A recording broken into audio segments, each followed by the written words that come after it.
Film anime ini disutradarai oleh Hiromasama Yonebayashi dan diproduksi oleh Toshio Suzuki yang dirilis pada tanggal 17 Juli tahun 2010. Cerita The Secret World of Arrietty diadaptasi dari buku fantasi, The Borrowers, karya Mary Norton. Film yang menceritakan tentang sebuah rumah terpencil di pinggiran Tokyo dan para borrowers peminjam. Arrietty, anak remaja usia 14 tahun dengan sifat rasa ingin tahu yang tinggi, keras kepala, dan pemberani, ayahnya Pot yang pemberani, dan ibunya Homili yang gelisah adalah orang-orang kecil yang dikenal sebagai peminjam. Mereka tinggal di bawah lantai rumah manusia berukuran besar. Setiap harinya, untuk memenuhi kebutuhan hidup mereka meminjam tetapi lebih tepatnya mengambil secara diam-diam, seperti selembar tisu, sedikit gula, remah-remah roti, dan yang lainnya dalam jumlah yang kecil.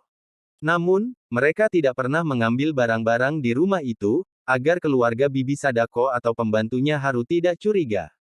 Saat Sosan, anak umur 12 tahun datang ke rumah bibinya tersebut untuk mencari ketenangan dan merilekskan diri sebelum dia melakukan operasi jantung, ia melihat kucing mengejar sesuatu di sekitaran tumbuhan-tumbuhan yang berbunga. Pada saat itu, kebetulan Arrietty sedang mencari dedaunan serta bunga untuk ibunya, Homili. Kemudian So menuju ke tempat kucing tersebut dan melihat seperti ada bayangan manusia yang kecil. Namun, tiba-tiba dia dipanggil oleh pembantu Haru dan ia segera beranjak.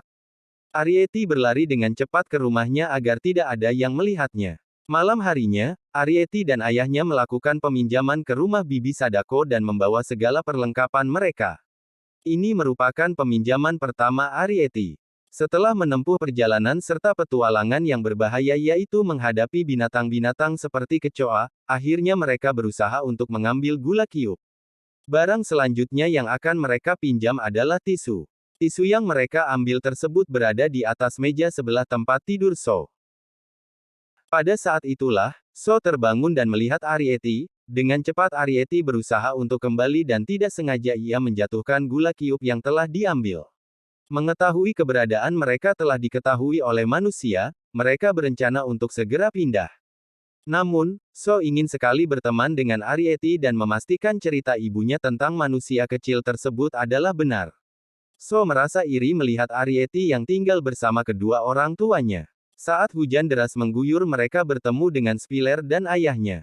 Spiller adalah manusia kecil yang menyelamatkan ayah Arrietty.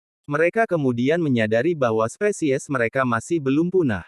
Tidak lama kemudian, mereka bermaksud untuk pindah dan mengangkat barang-barang yang perlu mereka bawa. Arrietty pergi menemui So yang sedang berbaring di sekitaran bunga-bunga dengan kucingnya. Ia bermaksud untuk pamit kepada So. Tiba-tiba Arrietty mendengar suara ibunya minta tolong. Ternyata pembantu Haru yang menangkap ibunya Arrietty dan menempatkannya di dalam stoples dan berencana menelepon pembasmi tikus untuk membunuh mereka. So membantu Arrietty untuk melepaskan ibunya, akhirnya mereka memutuskan untuk meninggalkan rumah mereka yang nyaman dan mencari tempat tinggal yang baru bersama Spiller untuk membawa mereka ke tempat para peminjam yang lainnya. Sebelum Arrietty pergi, So menemuinya dan mereka saling memberikan salam dan mengucapkan terima kasih. Menyayangi tak harus memiliki. Dengan menjaganya agar tetap aman adalah bagian dari rasa sayang. Terima kasih sudah menonton, jangan lupa subscribe, like, dan komen.